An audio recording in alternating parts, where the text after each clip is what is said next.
네, 안녕하십니까. 이재필입니다. 자, 밤 사이에 비가 굉장히 많이 온 것 같아요. 뭐 오늘 아침에도 일찍 일어나서 저 뭐 자료들 조금 좀 보고 있고 뭐 이것저것 해외 증시서부터 시작해서 이것저것 보고 있는데 천둥이 꽝 하고 치더라고요. 깜짝 놀랐어요.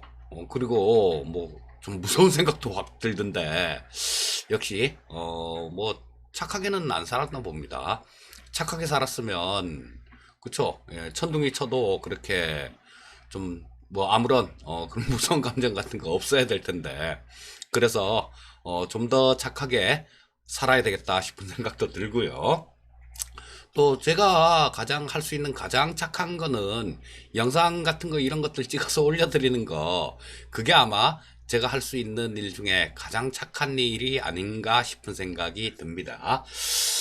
자, 오늘도 저 글로벌 증시 뉴스들 부터 좀 간략하게 짚어보고 넘어가도록 하겠습니다. 자, CNBC 쪽에서는 미국 연준이 평균 인플레이션 제도를 도입할 가능성이 있다라는 그런 보도가 있었어요. 자, 이 평균 인플레이션이라는 거, 요게 좀 의미가 좀 있을 것 같아요. 왜냐하면 일시적으로 뭐 이 물가가 지금은 돈을 많이 풀어놨기 때문에 뭐 인플레이션이 나오진 않아도 그런 우려감들 뭐 이런 것들은 좀 있을 수가 있어요. 자, 그렇다면 평균 인플레이션을 도입을 한다라면 물가가 일시적으로 이렇게 올라가도 이 돈을 회수를 안 하겠다라는 그런 얘기로 해석을 할 수 있겠죠. 자, 그래서 뭐 일단 그런 기사가 좀 있었고요.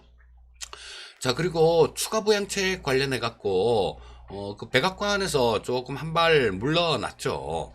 12월 달까지 주당 400달러의 실업수당을 제한을 했다 그래요. 자, 근데 민주당 같은 경우는 600달러를 고수하고 있습니다. 자, 근데 뭐 지금 조금 이견은 지금 아직까지도 좀 있는 상태죠. 자, 근데 워싱턴 포스트 쪽에서는 이번 주에 그 부양책이 타결될 가능성이 많다. 뭐 그런 기사가 좀 있었고요. 이번 주에 아마 부양책을 타결해서 다음 주에는 의회 표결이 들어갈 것이다라는 뭐 표결 가능성이 있다라는 자, 뭐 이쪽에서도 뭔가 좀 제보라든가 아니면 뭔가 정황이라든가 이런 게 조금 있으니까 아마 이런 좀 보도를 한 게 아닌가 싶은 생각이 들고요. 자, 트럼프는 지금 민주당 쪽에서는 급여세 이런 것들을 반대하고 있죠. 급여세 감면 뭐 이런 것들을 조금 반대하고 있는데 트럼프가 또 그런 얘기 했습니다. 이 트럼프는 굉장히 말이 요즘 들어서 좀 뭔가 멘붕이 된 사람 아닌가 싶을 정도로 말이 굉장히 왔다 갔다 해요. 저 얼마 전에는 그런 얘기를 했었습니다. 급여세 감면은 뭐 좀 요번에는 하지 않겠다. 뭐 그런 얘기를 좀 했었는데 또 어제는요. 급여세 감면은 내 권한이다. 이런 얘기를 했어요. 자, 뭐 대통령 이제 뭐 잘하면 몇 달 안 남았죠. 잘못하면.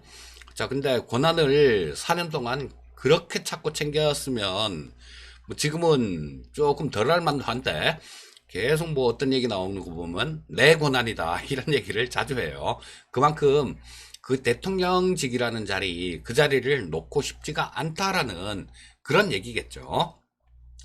자, 그리고 6월 달에 미국 쪽에 저 무역 적자가 좀 507억 달러 정도로 이제 시장 예상치보다 좀 크게 나온 게 있었고요. 자, 수소차 업체 니콜라 같은 경우는 실적이 조금 부진하게 나왔습니다. 실적이 좀 부진하게 나오면서 어제 한 9% 정도 하락 마감하는 모습이었고요. 자, 연준 부의장이죠. 클라리다 연준 부의장 같은 경우는 3분기부터 경제 회복이 시작될 것이다. 회복이 될 것이다. 그런 얘기를 했습니다. 자, 요런 게 이 클라리다 부의장의 얘기가 좀 미국 시장에 힘을 좀 실어주는 그런 모습이었어요. 자, 그리고 우리나라 시장 같은 경우는 어제 아주 깔끔하고 예, 가뿐하게 2300포인트를 상향 돌파하는 모습이었습니다. 자, 여기에 1등 공신은 제가 수급을 장중에 선물 수급도 좀 잘 보십사 하는 그런 얘기를 자주 드리죠. 근데 어제 아침부터 시작해서 선물 시장에 순매수가, 외국인들 순매수가 굉장히 좀 강하게 좀 유입이 됐습니다. 그리고 뭐 결국은 5천억 넘게 선물 시장에서 순매수를 하면서 이런 것들이 이 시장을 2300포인트 이상으로 갖다 놓는데 1등 공신 역할을 했어요. 자, 근데 어제는 삼성전자나 SK하이닉스 같은 그 시가총액 1, 2 종목들, 상위 종목들은 좀 부진한 모습이었죠. 자, 예전 같으면 이게 상상도 못할 일이었어요. 삼성전자하고 SK하이닉스 그런 쪽이 안 움직이는데 지수가 이렇게 쭉쭉 치고 간다. 상상도 못할 일이었는데 그만큼 이 시대가 변함에 따라서 시장의 분위기도 그만큼 많이 변했다라는 거. 자, 그거를 좀 인지하셔야 되고요. 그래, 이런데 적응을 못 하시는 분들 같은 경우는 지금 그러고 계신 분들도 많으실 거예요. 아씨, 장은 올라가는데 내 계좌는 왜 이 모양이야? 혹은 야, 이 장에서도 내가 지수가 이렇게 올라가는데도 내가 돈 깨먹고 있네. 그러신 분들도 아마 일부 계실 수도 있습니다. 이런 분들 같은 경우는 빨리 그 원인을 찾으셔야 돼요. 원인은 항상 주식시장에서 본인한테 있는 경우가 많습니다. 본인한테 있는 거죠. 왜냐하면 시장은 항상 오른 거니까. 이 시장 보고 내가 뭐 이런 종목을 좋아하니까 시장 이런 종목 올라와. 이렇게 얘기할 수는 없는 거 아니겠습니까? 투자자 자신이 시장에 맞는 종목을 골라서 그렇게 투자를 해야 수익이 나는 거죠. 자, 그래서 지금 현재 시장에 고생하고 계신 분들이 수익 제대로 안 나고 고생하신 분들이 있으시다면요. 빨리 뭐가 잘못됐는지 그걸 파악해서 그걸 고치셔야 될 겁니다. 그렇지 않으면 나중에 또 계속해서 많이 소외를 받을 수 있어요. 자, 해외 증시 움직임들 간략하게 좀 짚어보도록 하겠습니다. 자, 뭐 중화권 증시들 같은 경우도 나쁘지 않았어요. 중국이 0.17% 정도 상승 마감했고요. 그 다음에 홍콩이 0.62% 정도 상승 마감했죠. 그 전날 홍콩 쪽 같은 경우는 2%대 상승한 거 감안을 해보면 상당히 좀 강한 그런 모습이다라고 볼 수 있을 겁니다. 자, 미국 시장 한번 짚어보겠습니다. 자, 다우 지수가 1.39% 정도 상승 마감했고요. S&P 500이 0.64% 정도 상승 마감했습니다. 나스닥이 0.52% 정도 상승 마감하면서 나스닥은 지금 6일 연속 상승 마감하는 그런 정말 강한 그런 면모를 보여줬고요. 그리고 필라델피아 반도체 지수는 0.1% 정도 하락 마감한 모습이었습니다. 자, 그래서 조금 이 필라델피아 반도체 지수가 조금 아쉽긴 한데요. 이 지금 오늘 같은 경우는 다우가 나스닥보다 훨씬 많이 올랐죠. 자, 그동안 나스닥 시장이 뭐 상당히 이렇게 강하게 움직였으니까 키 맞추기 정도로 해석을 하시면 돼요. 우리나라 같은 경우도 그런 현상이 지금 계속 돌아가면서 나오고 있죠. 자, 기존에 이 언택트 관련주들 이런 것들 굉장히 강한 모습을 나오고 한참 치고 가다 보면 그동안 뭐 좀 소외받았던 이런 종목군들도 가끔 가다가 요거랑 어느 정도 다 따라가지 못하지만요. 어느 정도 키 맞추기를 하기 위해서 또 좀 올라오는 경우가 있습니다. 자, 근데 지금 어제 같은 경우도 뭐 지금 엊그저께 며칠 전에 같은 경우는 이번 주 초 지난주 말 이때 같은 경우는 그랬었죠. 컨택트 관련주들이 좀 일부 강세를 보이다가 어제 같은 경우는 또 우리 시장의 언택트 관련주들이 또 굉장히 강한 모습이었어요. 그러니까 요런 것들이 시장 분위기가 좀 과거에 시장 분위기하고 많이 바뀌었다라는 겁니다. 옛날 같으면 삼성전자 없이 지수가 이렇게 치고 올라간다라는 거 상상도 못할 일이었어요. 시간이 조금 좀 지나갔네요. 자, 나스닥 10분 봉을 보면서 한번 흐름 한번 짚어보도록 하겠습니다. 자, 저게 먼저 나와버렸네요. 자, 해외 쪽 나스닥 10분 봉을 한번 보도록 하겠습니다. 자, 보시면 어제 같은 경우도 뭐 상당히 좀 견조했던 그런 시장이었어요.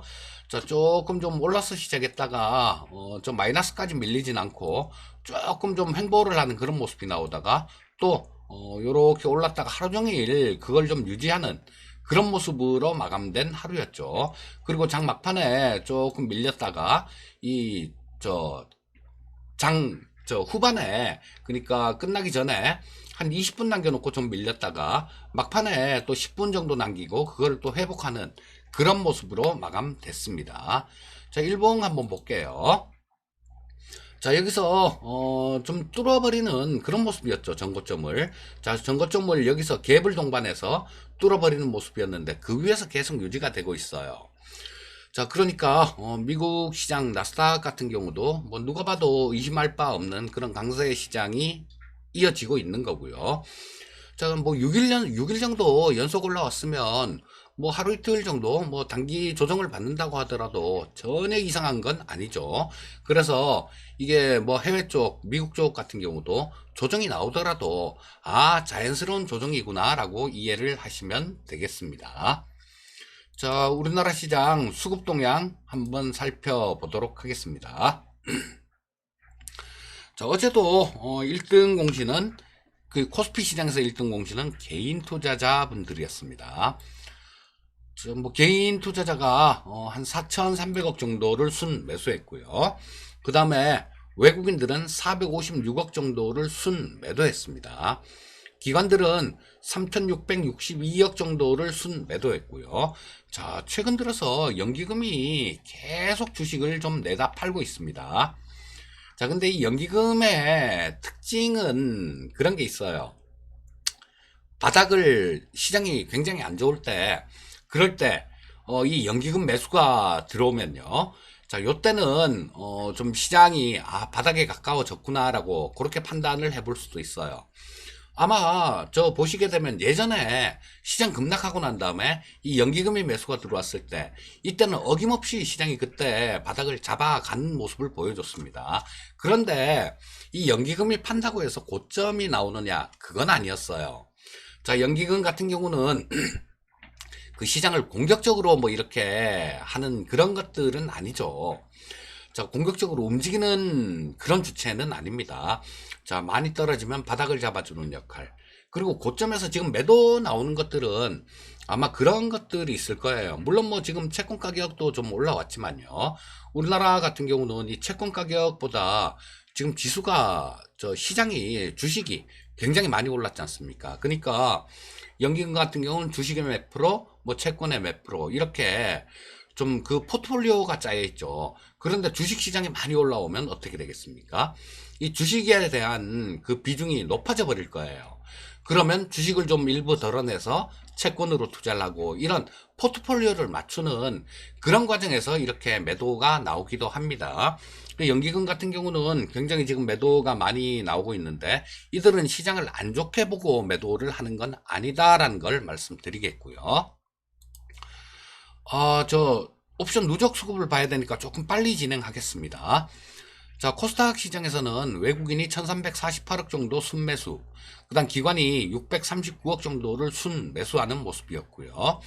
어제 시장에 2300포인트를 뚫는 가장 결정적인 요인은 이거였었죠. 외국인들 선물 매수. 자, 엊그저께 뭐 한 1300억 정도 순매수했고요. 어제 5200억 정도를 순매수하면서 이들의 힘에 의해서 시장은 2300포인트를 뚫었다라고 보셔도 되겠습니다. 자, 오늘은 옵션 누적 수급 포지션까지 간략하게 좀 짚어볼게요. 자, 일단 뭐 어제 수급부터 보고요. 외국인들은 콜옵션을 3억 정도를 샀고요. 금융투자가 콜옵션을 4억 정도를 샀죠. 자, 그 다음 풋옵션 쪽을 한번 보게 되면 외국인들은 풋옵션을 18억 정도를 팔았습니다. 금융투자는 28억 정도를 샀어요. 금융투자 같은 경우는 양매수긴 한데 풋옵션 쪽에서 매수가 월등히 많은, 훨씬 많은 그런 모습이었어요. 자, 요거를 누적 포지션으로 옵션을 지금 만기가 다음 주 목요일이니까 일주일 남았어요. 그러니까 일주일 정도 남았으니까 누적 포지션을 한번 보는 거죠. 자, 7월 만기가 7월 9일이었으니까 7월 10일부터 누적 포지션을 보도록 하겠습니다. 자, 콜옵션 쪽에서 보면 큰 차이는 없어요. 외국인들이 콜옵션을 28억 정도를 누적해서 순 매수를 했고요. 금융투자가 콜옵션을 또 34억을 순 매수했습니다. 자, 근데 뭐 28억, 34억 이 정도면 그렇게 큰 그런 거는 아니에요. 큰 부분은 아닌데 콜옵션 쪽에서는 누적이 그렇게 크지는 않다라는 얘기입니다. 외국인들 금융투자 두 주체가 공이 그런 모습이에요. 근데 풋옵션 쪽에 가면 얘기가 약간 좀 틀려집니다. 누적 풋옵션 수급 포지션을 보면요, 외국인들은 지금 184억 정도를 풋옵션을 순 매도하고 있어요. 금융투자 같은 경우는 288억을 순 매수하고 있습니다. 자, 풋 매도 포지션 같은 경우는 주가가 옆으로 기거나 올라가면 수익이 나는 포지션이고요. 풋 매수 포지션 같은 경우는 주가가 오로지 빠져야 수익이 나는 그런 포지션이죠. 물론 뭐 행사가에 따라서 뭐 저 밑에 극외가 같은 경우는 웬만큼 빠져도 수익이 안 나지만요. 뭐 이들은 금융투자 같은 경우는 극외가들 뭐 이런 것들은 매매를 안 하니까 뭐 거의 등가격 근처에 있는 뭐 그런 옵션이다라고 봐야 되는데요. 어쨌거나 지금 어제까지 이 외국인들이 금융투자가 풋옵션을 만 288억 정도를 샀어요. 자, 그렇게 생각하실 수도 있습니다. 뭐 288억이면 뭐 얼마 안 되네라고 생각할 수도 있어요. 그리고 외국인들 풋매도가 184억이면 얼마 안 되네라고도 생각할 수 있는데, 이 옵션 시장 같은 경우는 뭐 9.11 테러 났을 때 그때는 하루에 500배가 나는 것도 봤습니다. 그리고 뭐 불과 며칠 만에 몇 달 전에도 시장이 올라오는 과정에서 얼마 전에도 뭐 며칠 만에 콜옵션 쪽에서 100배가 나오고 막 그렇게 됐었어요. 그러니까 이 뭐 180억, 280억 이 정도만 해도 무시할 수가 없는 숫자다라는 겁니다. 자, 근데 이 외국인들은 위쪽으로 이렇게 좀 올라가야 좋은 포지션이고 금융투자는 아래쪽으로 빠져야 좋은 포지션이죠. 그런데 지금 지수가 뭐 다들 아시다시피 2300포인트도 뚫어버렸어요. 자, 그렇다라는 건 외국인들은 지금 신나서 룰루랄라 하고 있는데 금융투자는 또 신나게 깨지고 있다라는 겁니다. 풋옵션 쪽에서. 물론 뭐 콜옵션도 누적 매수 포지션이 있으니까 이 콜옵션 같은 경우는 이 풋옵션에 대한 해지를 하기 위해서 콜옵션을 매수해 놓은 것 같은데, 자, 그렇다면 뭐 30매덕 정도 매수를 해서 완전한 해지는 되지 않았을 거고요. 자, 그럼 금융투자는 지금 이번 달도 또 좀 깨지고 있다라고 볼 수 있겠죠. 이게 참 가끔 굉장히 좀 안타까운 경우가요. 이렇게 해서 지금 뭐 이번 달 같은 경우는 규모가 많이 크진 않아서 이게 뭐 시장을 자기들 마음대로 이렇게 들었다 놨다 하진 않을 것 같은데요. 이 포지션이 많이 자기들 방향에서 잘못 가면 만기날 정말 황당하게 시장을 만드는 경우가 굉장히 많아요. 그러니까 외국인들한테 터지고 개인들한테 분풀이하는 뭐 그런 시장이 나올 때가 많습니다. 자, 뭐 아직까지는 일단 뭐 금융투자 쪽 같은 경우도 시장을 그렇게 마음대로 인위적으로 좀 움직일 만한 그 정도 수급은 아닌데요. 어쨌거나 금융투자 같은 경우는 지금 뭐 풋 쪽에서 상당히 좀 손실이 나고 있을 거고, 또 지금 그 포지션을 좀 늘려가는 모습이 나오고 있으니까 이런 부분들은 얼마나 늘어나는지 그런 부분들을 조금 살펴봐야 되겠죠. 자, 우리나라 코스피 시장 10분 봉을 보면서 또 좀 어제 흐름부터 간략하게 짚어보고 또 일봉 보면서 마감하도록 하겠습니다. 자, 어제 뭐 나무랄 데 없는, 일단 뭐 코스피 시장만 봐도 나무랄 데 없는 시장이었었고요. 코스닥 시장 역시 굉장히 좋은 시장이었습니다. 자, 좀 갭으로 떠서 시작했죠. 그러고 난 다음에 올라왔다가 조금 매물 소화하고, 또 올라왔다가 매물 소화하고, 또 조금 횡보하는 듯 하더니 장막판에 또 올려놓고, 자, 상당히 좋은 그런 모습을 보여준 하루였습니다. 자, 요거 일본 보면서 또 마무리를 해드려야죠. 자, 뭐 계속 드리는 얘기예요. 제가 결론은 같아요. 뭐 오늘도. 자, 뭐 이게 추세 자체가 완전히 살아있는 시장이기 때문에 어떤 결정적인 그런 뭐 이 판을 뒤흔들 만한 그런 악재가 나오든가 아니면 이 시장이 올라가다가 힘에 붙이면 어느 정도 시그널을 줍니다. 자, 그러면 그런 시그널이 나올 때까지는 우리는 뭐 긍정적인 그런 관점을 유지할 필요가 있고요. 자, 박자를 좀 잘 맞추신다라면 굉장히 좋은 시장도 될 수 있을 겁니다. 뭐 한쪽을 막 쭉 당기면 그리고 그쪽에서 쉴 때는 또 다른 쪽에서 올라오고 그런 시장이기 때문에요. 자, 박자를 좀 잘 맞추시면 정말 좋을 것 같고, 뭐 체크해야 되는 부분들은 아시죠? 미국 증시 선물 쪽 요런 쪽들 잘 보시면 될 거고, 그 다음에 장중의 수급 동향들, 외국인들 수급 동향이 굉장히 중요하죠. 그런데 어제 같은 경우도 선물 시장, 장 초반에 선물 시장에서 외국인들 매수 들어오는 거 보고, 야, 오늘 좀 심상치가 않은데 시장이, 그런 생각을 했는데, 역시나 이 선물 매수가 굉장히 강하게 들어오면서 그냥 확 들어올려 버리는 그런 모습이었어요. 그러니까 장중 수급 중에 뭐 저 현물 쪽 수급도 잘 살펴보셔야 되겠지만, 이 선물 쪽 수급도 잘 살펴보시면 굉장히 시장 판단에 도움이 많이 되실 걸로 생각됩니다. 자, 그리고 뭐 원달러 환율 뭐 이런 것들도 잘 챙겨보시고, 10시 반 되면 중국 시장 문 열면 그것도 잘 챙겨보시고, 뭐 그렇게만 하시면 뭐 특별하게 어려움이 있는 그런 시장은 아닐 거고요. 자, 오늘도 수고하셨고요. 자, 오늘도 화이팅 하시고요. 큰 수익 거두시기 바라겠습니다. 오늘 방송은 여기까지 하도록 하겠습니다. 감사합니다.